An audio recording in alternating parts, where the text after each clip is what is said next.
Jalan-jalan sama Ayang di waktu malam. Ketemu mantan di tengah kota. Saya doain yang jawab salam. Semoga semuanya bisa masuk surga. Assalamualaikum warahmatullahi wabarakatuh. Alhamdulillahi hadana li'abadil mukhtari ma da'ana ilaihi bil idzni wa qad nadana labbaika ya ma dallana wa hadana salla alaika Allah bari'uka alladhi bika ya musyaffa' man khassana wa habana ma'alikal athhar wa ashabikal akhyar wa hum sufunun najati hamana.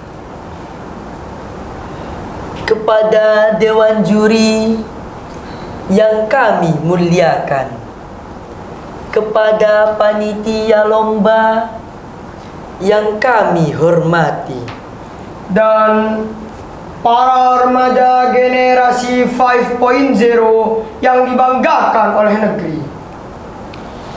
Segala puji hanya milik Allahu Rabbi yang maha suci. Segala zat yang maha ghafur, zat yang maha syukur, zat yang telah memberikan nikmat tak terukur, nikmat iman serta nikmat Islam, bahkan nikmat sehat walafiat, sehingga kita bisa berkumpul bersama dalam satu majlis yang insya Allah diberkahi oleh Allah Subhanahu wa taala. Amin amin ya rabbal alamin. Salawat serta salam semoga senantiasa tercurahkan kepada Nabi akhir zaman, seorang nabi yang lahirnya saja membuat goncang alam semesta, membuat heboh para malaikat Allah, yang kalau bukan karenanya tidak akan Allah ciptakan alam semesta ini. Siapakah dia? Tiada lain dan tiada bukan, yaitu Nabi besar Muhammad sallallahu alaihi wasallam. Semoga para keluarganya, para sahabatnya, dan kita selaku umatnya yang mengikuti sunnah-sunnahnya bisa mendapatkan syafaatnya di akhirat nanti. Amin amin ya rabbal alamin. Pada kesempatan yang indah ini, izinkan kami memperkenalkan diri. Muhammad Banu Tabran, Muhammad Faza Fauzan Azima, Kahmas Fairuzi dari PDF Usta Al-Fitra Surabaya, yang akan menyampaikan Syahril Quran dengan tema Peran Pemuda dalam Menghadapi Era Society 5.0. Dewan Juri yang saya takdimi, hadirin rahimakumullah. Tak bisa dipungkiri bahwa pemuda memiliki peran penting bagi kemajuan bangsa dan negara. dengan kekuatan fisiknya, dengan kecerdasan otaknya, dengan kepandaiannya dalam berbicara, maka siapa lagi akan memajukan, mengembangkan, dan menjayakan negeri ini kalau bukan kita? Sampai Insinyur Soekarno mengatakan dalam pidatonya, berikan aku 10 pemuda, maka akan aku goncangkan dunia.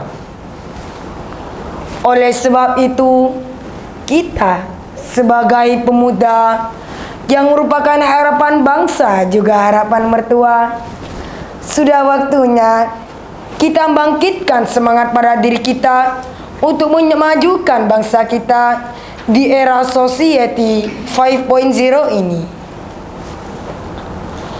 Sebagaimana makalah Arab mengatakan, Syubbanul yaum rijalun. pemuda di hari ini adalah pemimpin di masa depan. Di era Society 5.0 ini, perubahan terus bergerak cepat. baik dari produk, pasar, cara berpikir manusia, kompetensi manusia, dan teknologi yang semakin canggih. Hal tersebut akan menjadi peluang ataupun tantangan bagi generasi muda dalam menghadapi persaingan-persaingan yang semakin ketat. Oleh sebab itu, diperlukan peran pemuda sebagai agent of change dalam menghadapi persaingan dan tantangan tersebut. Mas bro, Mbak sis, pemuda penerus bangsa bukan pemuda yang sering tiktokan, bukan pemuda yang on tamat whatsappan, bukan pemuda yang sering instagraman, tapi pemuda penerus bangsa adalah pemuda yang berilmu, beriman, dan bertakwa kepada Allah Subhanahu wa taala. Karena Allah akan membukakan pintu keberkahan bagi mereka yang senantiasa beriman dan bertakwa kepadanya. Sebagaimana Allah berfirman dalam Al-Quran surah Al-A'raf ayat 96. A'udzu billahi minasy syaithanir rajim.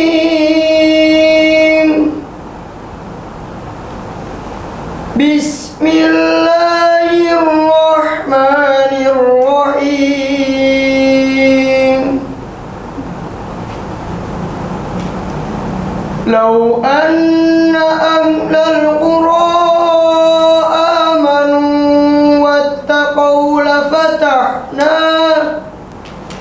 آمنوا واتقوا لفتحنا عليهم بركة من السماء.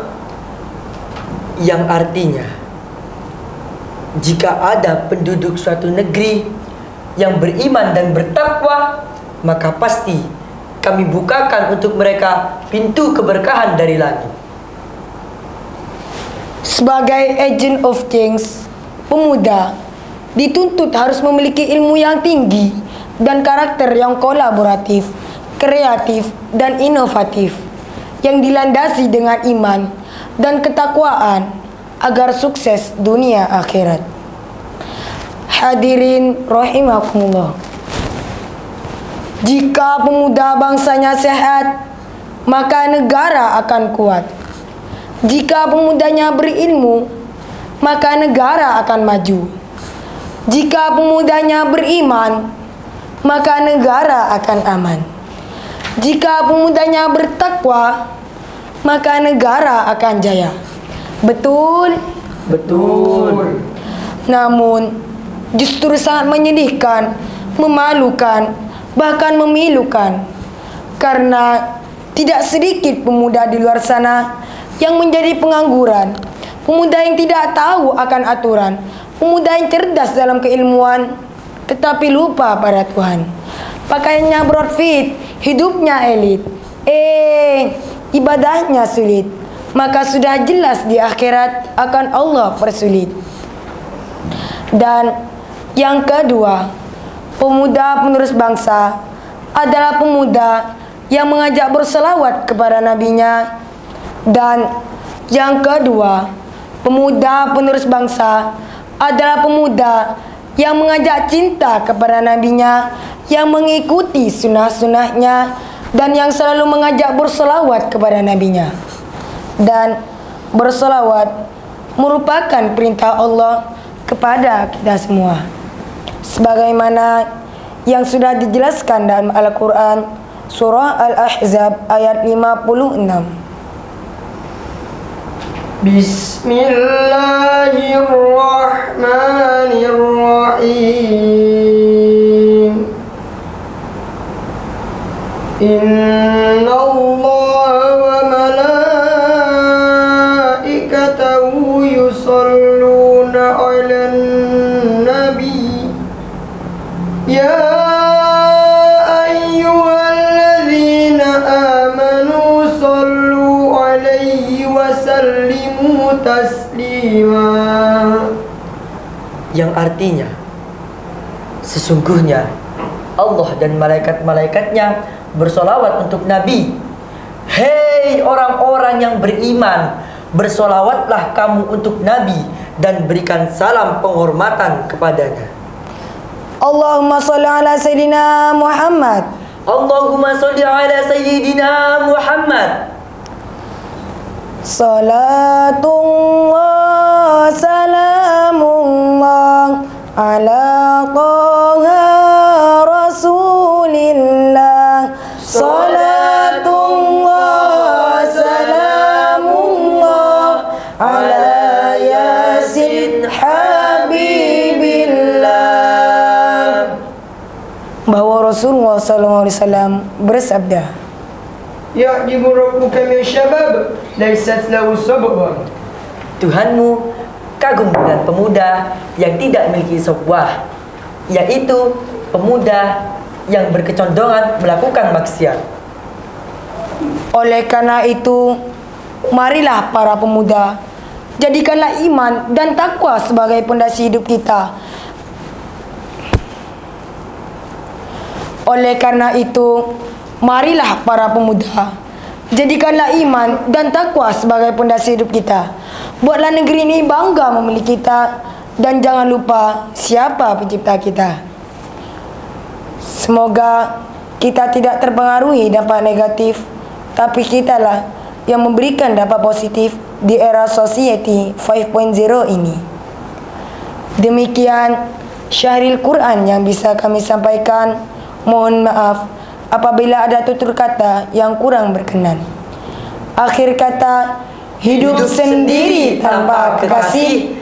Cukup sekian dan terima kasih.